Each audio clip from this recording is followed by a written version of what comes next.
बिहार में एनडीए की सरकार बन गई है। बिना किसी शोर शराबे के मंत्रियों को विभाग बांट दिए गए। दिखाने की कोशिश हो रही है कि कोई टकराव नहीं है, लेकिन अंदर खाने जबरदस्त तनाव दिख रहा है। बीजेपी और जेडीयू दोनों ही अपना विधानसभा स्पीकर बनवाने की कोशिश में जुटे हुए हैं, क्योंकि बिहार में जो सियासी हालत बन गए हैं उसमें विधानसभा स्पीकर का पद सबसे ज्यादा महत्वपूर्ण हो चुका है। क्योंकि गठबंधन सरकार में विधानसभा अध्यक्ष की भूमिका सदन की कार्यवाही के संचालन के साथ ही शक्ति संतुलन का केंद्र भी बन गया है। ऐसे में स्पीकर का पद बीजेपी और जेडीयू दोनों के लिए बेहद महत्वपूर्ण हो चुका है। बीजेपी की तरफ से इस पद के लिए गया टाउन से विधायक प्रेम कुमार, बेतिया से विधायक और पूर्व डिप्टी स्पीकर रेणु देवी का नाम आगे बढ़ाया जा रहा है, तो दूसरी ओर जेडीयू भी इस पद को लेकर पीछे हटने को तैयार नहीं दिख रही है। उसकी तरफ से झाझा के विधायक दामोदर रावत और आलमनगर से विधायक नरेंद्र नारायण यादव के नाम को आगे रख दिया गया है। जेडीयू का कहना है कि विधान परिषद में सभापति पद बीजेपी के पास है, इसलिए विधानसभा अध्यक्ष की कुर्सी जेडीयू को मिलनी चाहिए। गठबंधन के लिए ये सही भी रहेगा, तो बीजेपी इससे सहमत नहीं है। यानी विधानसभा स्पीकर पद को लेकर पेच बुरी तरह से फंस गया है। तो सवाल चुनाव नतीजों पर भी उठ रहे हैं। जनसुराज के चीफ प्रशांत किशोर से जब इसे लेकर सवाल किया गया तो उन्होंने कहा, चुनाव नतीजे महीनों तक चली जनसुराज यात्रा के दौरान उनकी टीम को मिले फीडबैक से मेल नहीं खा रहे। कुछ तो गड़बड़ हुई है। कुछ अजय शक्तियां खेल रही थी। जिन पार्टियों को लोग मुश्किल से जानते थे उन्हें लाखों वोट मिले। कुछ लोग कह रहे हैं कि ईवीएम में छेड़छाड़ की गई है। मेरे पास कोई सबूत नहीं है, लेकिन कई चीजें मेल नहीं खाती। कुछ गलत हुआ है, लेकिन हमें नहीं पता कि क्या हुआ। महागठबंधन ने भी चुनाव में हेराफेरी की बात कही है। आरजेडी ने कहा कि जल्द ही वो सबूतों के साथ चुनाव नतीजों को सुप्रीम कोर्ट में चुनौती देगी। पक्ष के तमाम सवालों और विरोध के बीच चुनाव आयोग पूरे देश में एसआईआर प्रक्रिया को लागू कर रहा है। 12 राज्यों में ये प्रक्रिया शुरू भी हो चुकी है, लेकिन इस प्रक्रिया के दौरान पिछले 19 दिन में 6 राज्यों में 16 बीएलओ ने खुद की जान ले ली। इस घटनाक्रम ने चुनाव आयोग पर उठते सवालों की कड़ी को और बढ़ा दिया है और अब लोकसभा में नेता विपक्ष राहुल गांधी ने कड़े शब्दों में चुनाव आयोग की इस प्रक्रिया की निंदा की। उन्होंने अपने सोशल मीडिया हैंडल एक्स पर एक अखबार की कतरन शेयर करते हुए लिखा कि एसआईआर के नाम पर देश भर में अफरा तफरी मचा रखी है। नतीजा, 3 हफ्तों में 16 बीएलओ की जान चली गई। हार्ट अटैक, तनाव, खुद की जान ले लेना। एसआईआर कोई सुधार नहीं, थोपा गया जुल्म है। चुनाव आयोग ने ऐसा सिस्टम बनाया है जिसमें नागरिकों को खुद को तलाशने के लिए 22 साल पुरानी मतदाता सूची के हजारों स्कैन पन्ने पलटने पड़े। मकसद साफ है, सही मतदाता थक कर हार जाए और वोट चोरी बिना रोक टोक जारी रहे। भारत का चुनाव आयोग आज भी कागजों का जंगल खड़ा करने पर ही अड़ा है। अगर नीयत साफ होती तो लिस्ट डिजिटल, सर्चेबल और मशीन रीडेबल होती और चुनाव आयोग 30 दिन की हड़बड़ी में अंधाधुंध काम ठेलने के बजाय उचित समय लेकर पारदर्शिता और जवाबदेही पर ध्यान देता। राहुल गांधी ने एसआईआर को एक सोची समझी चाल बताते हुए कहा कि यहां नागरिकों को परेशान किया जा रहा है और बीएलओस की गैर जरूरी दबाव से अपनी जान लेने की घटनाओं को कोलेटरल डैमेज मानकर अनदेखा कर दिया है। ये नाकामी नहीं, षड्यंत्र है। वहीं सपा प्रमुख अखिलेश यादव ने भी इस प्रक्रिया को लेकर पार्टी के नेताओं को सचेत करते हुए कहा कि जो नेता इस प्रक्रिया को गंभीरता से नहीं ले रहे उनका टिकट कटना तय है। यानी सपा यूपी में पूरी तरह सतर्क हो चुकी है। वो इस प्रक्रिया में कोई ऐसी लापरवाही बरतने के मूड में नहीं है जिससे चुनाव आयोग को कोई मौका मिल सके। इस बीच एसआईआर के खिलाफ एक और याचिका सुप्रीम कोर्ट पहुंच गई। अभिनेता विजय की पार्टी टीवीके ने भी तमिलनाडु में एसआईआर को सुप्रीम कोर्ट में चुनौती दी है। टीवीके ने अपनी याचिका में इस प्रक्रिया को मनमाना और राजनीतिक उद्देश्य से प्रेरित बताया। तमिलनाडु ही नहीं, पश्चिम बंगाल और केरल ने भी इस प्रक्रिया के खिलाफ सुप्रीम कोर्ट में याचिका दाखिल की है। 26 नवंबर को इन पर सुनवाई होनी है। अब देखना यह होगा कि विपक्ष की इसमें जीत होती है या चुनाव आयोग इस प्रक्रिया को ऐसे ही जारी रखता है। की महादेवपुरा सीट पर वोट चोरी का मामला तूल पकड़ता जा रहा है। अब इसमें बात कानूनी कार्रवाई तक पहुंच गई है।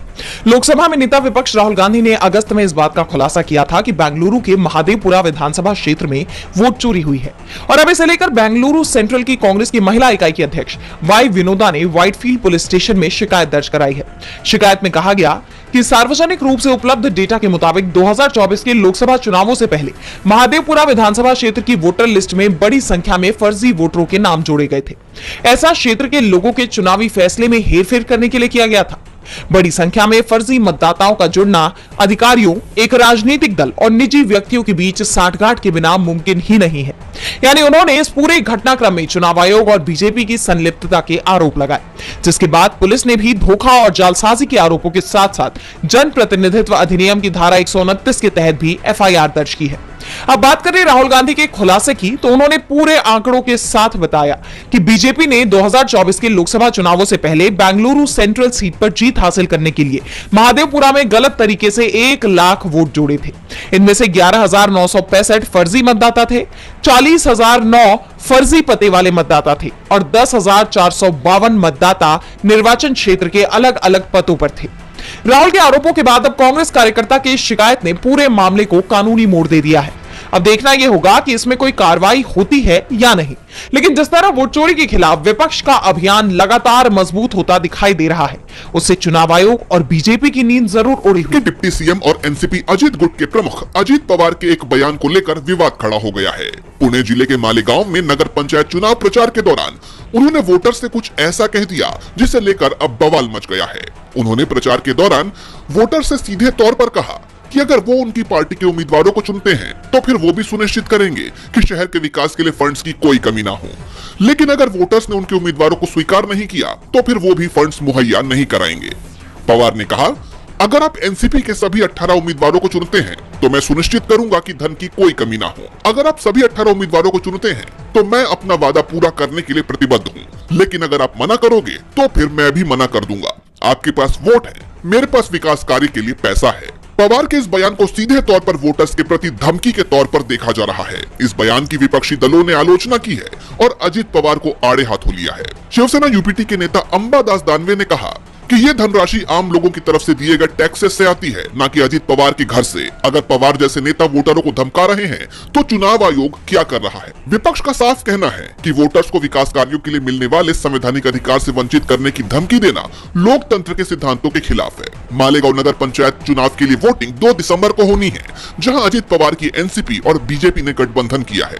पवार का यह बयान चुनाव से ठीक पहले एक बड़ा राजनीतिक मुद्दा बन गया है। सवाल उठ रहे हैं कि अजित पवार की तरफ से अब कोई सफाई सामने आएगी या नहीं। तो वहीं सवाल ये भी बना हुआ है कि इस बयान पर चुनाव आयोग क्या कार्रवाई कर। सरकार के प्रस्तावित 131वें संविधान संशोधन विधेयक 2025 को लेकर पंजाब में बड़ा राजनीतिक विवाद खड़ा हो गया है। इस विधेयक के तहत केंद्र शासित प्रदेश चंडीगढ़ को संविधान के आर्टिकल 240 के दायरे में लाने की तैयारी है, जो राष्ट्रपति को सीधे कानून बनाने का अधिकार देता है। वर्तमान में चंडीगढ़ का प्रशासन पंजाब के राज्यपाल के हाथ में है। पंजाब के मुख्यमंत्री भगवंत मान और आम आदमी पार्टी के मुखिया अरविंद केजरीवाल ने इस कदम को चंडीगढ़ और पंजाब के अधिकारों पर सीधा हमला बताया है। केजरीवाल ने इसे पंजाब की पहचान और संवैधानिक अधिकारों पर सीधा हमला बताया और कहा कि चंडीगढ़ पंजाब का है और पंजाब का ही रहेगा। जानकारों का मानना है कि आर्टिकल 240 के तहत चंडीगढ़ को लाकर केंद्र सरकार इसका पूरा प्रशासनिक कंट्रोल अपने हाथ में ले लेगी और पंजाब के राज्यपाल की भूमिका को दरकिनार कर दिया जाएगा।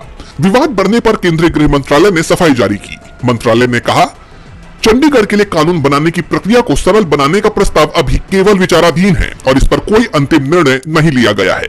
इस प्रस्ताव में चंडीगढ़ की शासन प्रशासन व्यवस्था या पंजाब हरियाणा के साथ परंपरागत संबंधों को बदलने की कोई बात नहीं है। आने वाले संसद के शीतकालीन सत्र में इस आशय का कोई बिल प्रस्तुत करने की केंद्र सरकार की कोई मंशा नहीं है और सभी हितधारकों से विचार विमर्श के बाद ही उचित निर्णय लिया जाएगा। माना जा रहा है कि मामला बढ़ता देख आनन फानन में गृह मंत्रालय की तरफ से ये सफाई सामने आई है। अब ये मामला कहां जाकर थमता है, ये तो